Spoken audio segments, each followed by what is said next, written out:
3 წუთი მაინც დამიმატოთ, დიახ.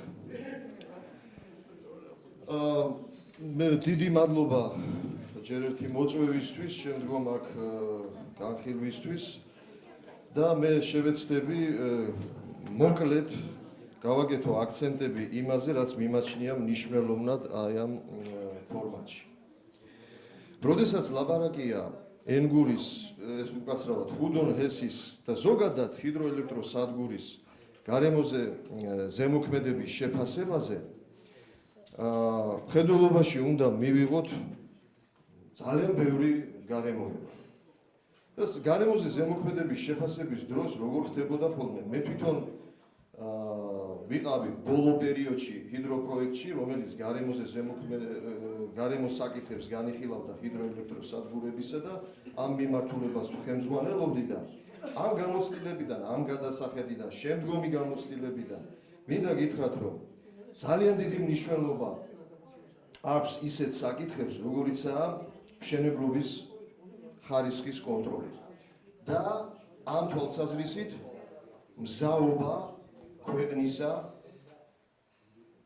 რამდენად მზად არის საქართველოს დღეს დღევანდელი მდგომარეობიდან გამომდინარე ასეთი საპასუხისმგებლო ობიექტების მშენებლობისთვის. უბრალოდ სხვა კითხვას აქვე მოგახსენებთ, რომ ენგურ ჰესის მშენებლობის დროს, რომელზეც პირადად მუშაობდი, უამრავი კონტროლი ხორციელდებოდა, ცალკე რესპუბლიკური კონტროლი, ცალკე ადგილობრივი ინსპექცია იყო, ცალკე საკავშირო, ასე ვთქვათ, კომისია არსებობდა, რომელიც უაღრესად საპასუხისმგებლო ობიექტებს აკონტროლებდა.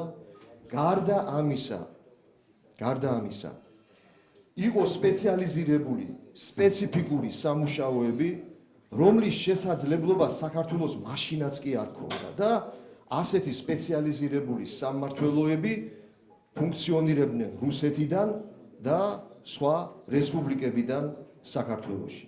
რისი თქმა მინდა, რომ ასეთი უზარმაზარი მშენებლობის ტექნიკური ბაზის არსებობა ძალიან მნიშვნელოვანია იმისათვის, რომ ეს საპასუხისმგებლო ობიექტი აშენდეს ხარისხიანად. ასეთი კონტროლის პირობებშიც კი, რომელზეც ზემოთ მოგახსენებდით, მე ვარ თავად მომსწრე, როგორ ახერხებდნენ მშენებლები მაინც დარღვევებს, როგორ ახერხებდნენ, ასე ვთქვათ, უხარისხოდ რაღაც საქმეების გაკეთებას, ამაზე ახლა დავკონკრეტდებით, იმიტომ რომ შორს აგვიყვანს. და იმ პირობებში, როდესაც ჩვენთან საქართველოში განადგურებულია კვლევითი დაწესებულებები, იმ პირობებში, როდესაც ჩვენთან საქართველოში განადგურებულია საპროექტო საძიებო ინსტიტუტები, როდესაც პროფესიონალები უკვე ზოგი საწავიდა და ზოგი რიდ დაკავდა და ფაქტობრივად აღარ შემოგვჭა. არა? როდესაც არ არსებობს გარემოს დაცვითი მაღალი სტანდარტები. როდესაც არ არსებობს გარემოს დაცვითი, ასე ვთქვათ, კულტურა იგივე საზოგადოებაში და უამრავი სხვა პირობა კიდევ, ასეთ პირობებში უაღრესად სარისკო გახლავთ ასეთი საპასუხისმგებლო ობიექტების მშენებლობა. მე მინდა გითხრათ, რომ მე აქ არ ვიცი, ენერგეტიკოსები ხედავდი და შეიძლება დაგტოვეს. მე მეკითხებიან, ვახტანგ, შენ ხომ ჰიდროენერგეტიკოსი ხარ, რატომ იძახი ასეთ რაღაცებს ჩვენ საწინააღმდეგოდო? ამ ხალხის გასაგონად მინდა ვთქვა, რომ ის ადამიანები, ის ჩემი კოლეგები, რომლებიც ცდილობენ ნებისმიერი ხერხით, ნებისმიერი, ასე ვთქვათ, მეთოდით გაიტანონ ასეთი ობიექტების, ასე ვთქვათ, მშენებლობის დაფინანსება და შემდგომ მშენებლობა, დისკრედიტაციას უწევენ ამ დარგს საერთოდ. იმიტომ რომ არ დაიმალება პრობლემები, ის აუცილებლად თავს იჩენს და თავს იჩენს ძალიან ცუდად. ამიტომაცაა დღეს განწყობა საზოგადოებისა ძალიან ნეგატიური, ძალიან ნეგატიური თუ არა, ყოველ შემთხვევაში ძალიან ფრთხილი ასეთი ჰიდროელექტროსადგურების მშენებლობის მიმართულებით. ეს რაც შეეხებოდა მშენებლობის ხარისხის კონტროლს და ასე ვთქვათ, ჩვენს მზაობას ტექნიკური და ინტელექტუალური ბაზის არსებობის თვალსაზრისით. ეხლა რაც შეეხება შემდგომ საკითხს და მე ვფიქრობ ერთ-ერთი ძირითად საკითხს. აქ ქალბატონმა ნინომ გაამახვილა ყურადღება ამ საკითხზე, მაგრამ ნაწილობრივ. ქალბატონო ნინო, თქვენ ბრძანეთ, რომ ხუდონის პროექტი განხილული უნდა იყოს ენგურთან ერთად და აბსოლუტურად გეთანხმებით ამაში. მე უფრო მეტს გეტყვით თქვენ, არა მარტო ენგურთან ერთად უნდა იყოს განხილული, საერთოდ ენგურის წყალშემკრები აუზი უნდა იყოს განხილული ჰიდროენერგეტიკული ათვისების კუთხით. ანუ ხუდონის შემდეგ დაგეგმილია თქვენ ხომ არ გავიწყდებათ ფარი, ტობარი და ადის ზევით სამი საფეხურია კიდევ ასე ვთქვათ ზემოთ დაგეგმილი. და ეხლა მეთოდი როგორია ჩვენი ხელისუფლების რა მნიშვნელობა აქვს რომელი ხელისუფლების ეხლა იმედია ეს ხელისუფლება უფრო ასე ვთქვათ ყურადღებას მიაქცევს ამ მიმართულებას სათანადოდ მიაქცევს ყურადღებას როგორი იყო ხელისუფლებების დამოკიდებულება რომ იცით რა აი ავაშენოთ ენგური მოდი ხეობას ნუ განვიხილავთ და თლიანად ამ წყალშემკრები აუზის აი ამ კასკადების ზემოქმედებას ნუ განვიხილავთ თავდაპირველად თლიანად გარემოზე, იმიტომ რომ ძალიან დიდი იქნებოდა ეს, ძალიან სერიოზული იქნებოდა. ფინანსებთანაც იქნებოდა ეს დიდად დამოკიდებული, რასაკვირველია და ამავე დროს გავლენა იქნებოდა ძალიან სერიოზული. ამიტომ მოდი ჯერ მოწყვეტილად აი ამ სქემიდან, ამ კასკადური სქემიდან მოწყვეტილად ცალკე განვიხილოთ ენგური, მერე ცალკე განვიხილოთ ხუდონი. ასე ცალ-ცალკე განხილვით რასაკვირველია იმალება ის აკუმულირებული, ჯამური, ინტეგრირებული ზემოქმედება გარემოზე, რაც საბოლოო ჯამში შეიძლება ჩვენ მივიღოთ თლიანად კასკადის მშენებლობის შედეგად. კატეგორიულად ვაცხადებ, აი როგორც პროფესიონალი ამ სფეროში, რომელსაც მიმუშავნია თვითონ ჰიდროენერგეტიკული პოტენციალის ათვისების მიმართულებით საქართველოში სქემებზე მიმუშავია და ზუსტად ამ მიმართულებით, რომ აუცილებლად უნდა იყოს განხილული წყალშემკრები აუზები მთლიანად და არა მოწყვეტილად ასე ცალ-ცალკე ჯერ ხუდონი, ჯერ ენგური, მერე ხუდონი, მერე თქვათ შემდეგი ნაწილები კასკადისა და კიდევ ერთი საკითხი მე უფრო მეც მოგახსენებთ ქალბატონო ნინო იმის თაობაზე თუ როგორ უნდა იყოს გარემოზე ზემოქმედების შეფასება განხილული და საერთოდ პროექტირების პროცესში არა მარტო ჰიდროენერგეტიკული ათვისება უნდა იყოს განხილული ამ ხეობისა. არამედ იქნებს სხვა ეკონომიკური საქმიანობა უფრო მომგებიანი და უფრო უვნებელი აღმოჩნდეს. თლიანად ენგურის წყალშემკრება აუზში, არა? ეხლა შეიძლება ვინმე მითხრას, ეხლა იმ ტყეში სხვა რა შეიძლება გავაკეთოთ ჩვენო, მაგრამ არ არის ასე ბატონებო.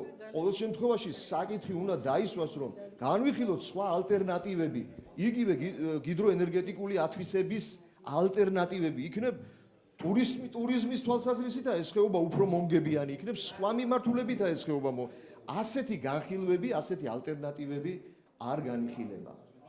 და კიდევ ერთი საკითხი და მე ვასრულებ ქალბატონო ნინო.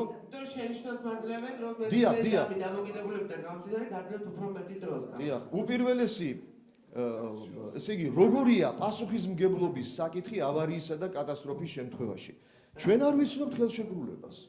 იცით რა ეს კომპანია რომელიც იღებს ვალდებულებას და თითქოს პასუხისმგებლობას რომ აი ააშენებს ხარისხიან ობიექტს შემდგომში კატასტროფა თუ მოხდა რაღაცა პრობლემა ავარია თუ მოხდა როგორი იქნება ეს პასუხისმგებლობა და რამდენად დაცულები ვართ თითოეული ჩვენთაგანი და სახელმწიფო იმისგან რომ სათანადო კომპენსაცია მივიღოთ ეს საკითხიც მე ვერ დავინახე აქ ეხლა ძალიან ბევრი საკითხების განხილვა მინდოდა მაგრამ ვერ ვეტევი რასაკვირველია დროში და თუ იქნება სათანადო შესაძლებლობა მე უფრო დეტალურად მოგახსენებდით იმ პრობლემებზე რაც ამ დასკვნასთან დაკავშირებით არსებობს. დიდი მადლობა.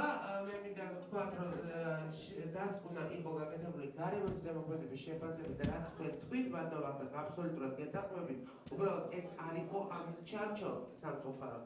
რაც ეხება ტექნიკურ პროექტს და ტექნიკურ განხორციელებას სამწუხაროდ დღევანდელი კანონმდებლობით მხოლოდ ტექნიკურ რეზიუმეს იღებს გარემოზე ზემოქმედების შეფასების ანგარიშთან ერთად გარემოს დაცვის სამინისტრო და ზოგადად მშენებლობის ნებართვის თემა კიდე ცალკე განსახილველია სერიოზულად. მშენებლობის ნებართვას უნდა ახლდეს კონტროლი. აი ეს უკვე ის თემაა, რომელიც ალბათ ჩვენ ცალკე უნდა განვიხილოთ. დიდი მადლობა ბატონ ლაშას მოკლედ. მოგესალმებით. პირველ რიგში კიდევ ერთხელ მადლობა ანგარიშის ავტორებს, ავტორ ორგანიზაციას და იმ ექსპერტებს, ვინც მუშაობდა მასზე. თუმცა ამ დოკუმენტის შეფასებაზე მეტად მე მინდა ზოგადად დამოკიდებულების და ამ დამოკიდებულების მიზეზების თაობაზე გესაუბროთ.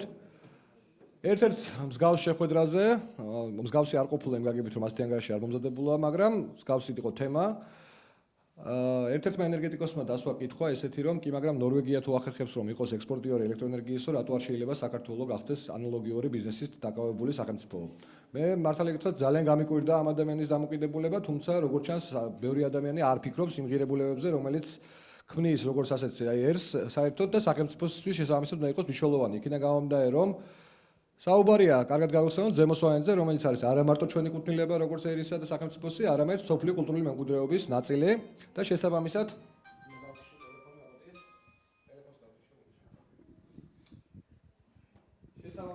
ეს ხელაღებით მოპყრობა ზემო სვანეთთან და არანაკლები ღირებულების არის, თუნდაც დარიალის ხეობა და ზოგადად საქართველოს ერთ-ერთი თავისებურება ნორვეგიისაგან განმასხვავებელი ის გახლავთ, რომ ჩვენი ქვეყანა, რომელიც მცირე ტერიტორიით გამოირჩევა, ამასთანავე ძალიან დიდარი და განსხვავებულია, როგორც ბუნებრივი და ლანდშაფტური მრავალფეროვნებით, შესაბამისად კულტურული მრავალფეროვნებითაც. იქიდან გამომდინარე, რომ ბუნების ზეგავლენა ადამიანზე იმდენად დიდია, რომ ეს უკვე განაპირობებს ხასიათისა და კულტურის თავისებურებებს და განსხვავებულობას. შესაბამისად, აი ამ პატარა მცირე მიწიან ქვეყანაზე, რომელიც გარკვეულწილად შეიძლება მოდელად აღვქვათ სოფლიოსიც კი, იმიტომ რომ ძალიან ბევრი კიდევ ერთხელ გავიმეორებ, ასე ვთქვათ, სხვადასხვა კულტურის, სხვადასხვა ისტორიის და სხვადასხვა ბუნებრივი ლანდშაფტების მქონე ქვეყანაა ჩვენი საქართველო. შესაბამისად, მისი გადაქცევა რეზერვუარად ექსპორტირებისათვის ხას უსვამ ელექტროენერგიის არის დანაშაული თავისთავად და მეტი არაფერი. აქედან გამომდინარე, საქართველოს მოთხოვნილებებზე აქ საუბარი არ არის, პირველ რიგში ხას უსვამ და ამას თვითონ ხელისუფლებაც არ მალავდა, წინა ხელისუფლება, ისინი ამბობდნენ ღიად, რომ საუბარი იყო ექსპორტირებისათვის განკუთვნილ ობიექტებზე, რომელსაც ეწირებოდა არა მხოლოდ ის, რაც წყალქვეშ აღმოჩნდებოდა, ეკლესია იქნებოდა, კულტურული მემკვიდრეობის სხვა ძეგლი თუ ხელთუქმნელი ტყე და მაგალითისთვის 1 მილიონი კუბური მეტრი ტყის გაჩეხვაზე იყო საუბარი ნესკრას შემთხვევაში, არამედ საუბარი იყო მხოლოდ დამატებით შემოსავლის მიღებაზე კომპანიის მიერ და სახელმწიფოს აქედან ქონდა არამეტი თუ არა ნებისმიერი ჯიხურისაგან, ასე ვთქვათ, მიღებული გადასახადების სახით, ასე ვთქვათ, თანხები მეტი არაფერი არ რჩებოდა ადგილზე, არც ტარიფი მცირდებოდა და არც რაიმე სხვა ტიპის სარგებელი საქართველოს მოქალაქეებს. ამიტომ მე ვთვლი რომ როგორც არის კიდევაც ქართული ოცნების პროგრამაში მოცემული, დიდი გიგანტური ხესები საქართველოში არ უნდა იყოს. რაც შეეხება სხვა ხესებს, მცირე და საშუალო ხესებს, მათაც რა თქმა უნდა გავლენა გააჩნია გარემოზე და ისინი უნდა აშენდეს იმ შემთხვევაში, როცა მოთხოვნილებები არსებობს და ეს დადასტურებული იქნება ადგილობრივი და შიდა მოხმარებისათვის და ბ სათანადო ეკოლოგიური სტანდარტების გათვალისწინებით. ისე რომ მთელი მდინარეების გაქრობაზე არ იყოს საუბარი, როგორც ეს არის ფარავნის შემთხვევაში, იგივე თერგის შემთხვევაში და თუნდაც აჭარის წყალთან მიმართებაში. ეს არის ძალიან მნიშვნელოვანი საკითხი, რომელიც ეხება არა მხოლოდ ბუნებას და მის დაცვას, არამედ კულტურულ მემკვიდრეობას და ადამიანების სიცოცხლესაც კი. ძალიან მართალი იყო წინა გამოსვლელი იმაში, როცა საუბრობდა სამშენებლო სტანდარტებზე და მინდა შეგახსენოთ უბრალოდ რამოდენიმე თვალსაჩინო მაგალითი, თუ რა დონეზეა დღეს ეს დარგი სამწუხაროდ საქართველოში, როცა ისევე რაშენებულა შენობა ვერც ერთი ხას უსვამ პრაქტიკულად, ვერც ერთი შენობა, რომ სახურავიდან წყალი არ ჟონავდეს და ხშირ შემთხვევაში სახურავი არ მიფრინავდეს. და თუ წარმოიდგენთ რა შეიძლება მოხდეს ამგვარი მშენებლობის შემთხვევაში, ამგვარი ხარისხის გახორციელების შემთხვევაში, ხესისა, გასაგებია